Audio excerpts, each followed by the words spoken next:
he understands. He too knows what it's like to lose. He understands what you're going through.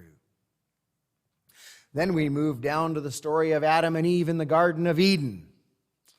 One of the saddest stories, where God was walking through the garden looking for his creation, the apple of his eye, only to discover they were terrified and hiding from him. He knew what would come next, and it led to the first prophecy in the Bible. God was going to send his Son to bruise the serpent's head, to bring an end to all of this. It's a story you find in the 12th chapter of Revelation, Revelation chapter 12, and I'm going to read that now, verses 1 and 2. And here's what Revelation 12, 1 and 2 has to say. We'll move on now with the second part.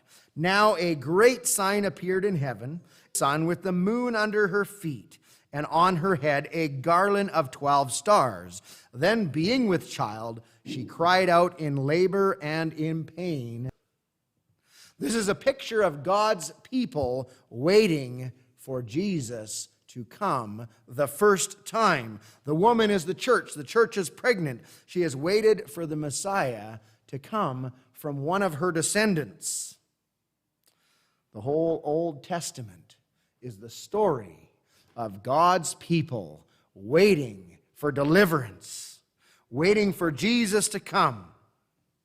That means on the day when he finally did come, people had been waiting a very, very long time for that promise to be fulfilled. I can imagine that every mother down through the ages, when she had a baby, asked herself the question, is my child the one that's going to finally bring an end to this separation from God? Is my child the one that's going to redeem us? That question must have ran through every mother's head.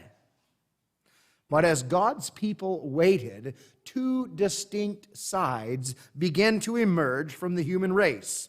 On one hand, you've got God's faithful people waiting for his Messiah to return.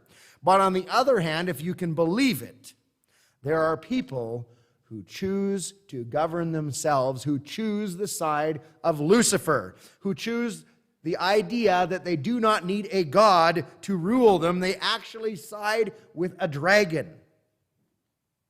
In the book of Genesis, we have the story of Cain and Abel. I'm sure you know the story. One of them does exactly what God has asked them to do. He offers a lamb as a sacrifice because he knows that that lamb points forward to the Messiah that is going to come one day and bruise the serpent's head. It is an act of faith that the book of Hebrews says Abel offered a better sacrifice by what? By faith. But Cain decides to do things his own way. You and I may have done that a time or two ourselves, so we do well to listen. Cain decides to do things his own way. He creates a designer religion, a religion that fits him, that does things the way that he wants to have them done, so he feels comfortable in his own way of worship. He thinks to himself, I know God asked for a lamb, but does it really matter what I offer?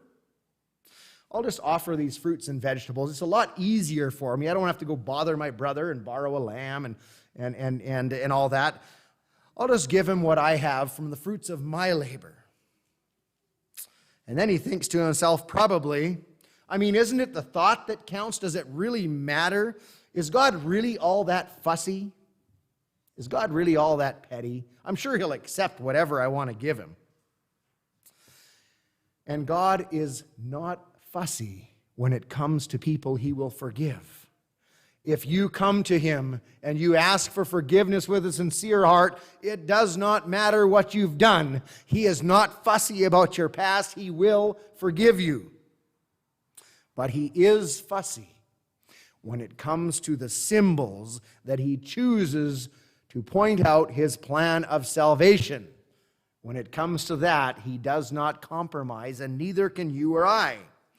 God's symbols always mean something very specific, and the little lamb, of course, pointed forward to Jesus, the lamb slain from the foundation of the world. So you have these two sides that emerge. One side cast their look for Jesus to come patiently. The mothers are saying, is my child the one? Maybe, is my child the one?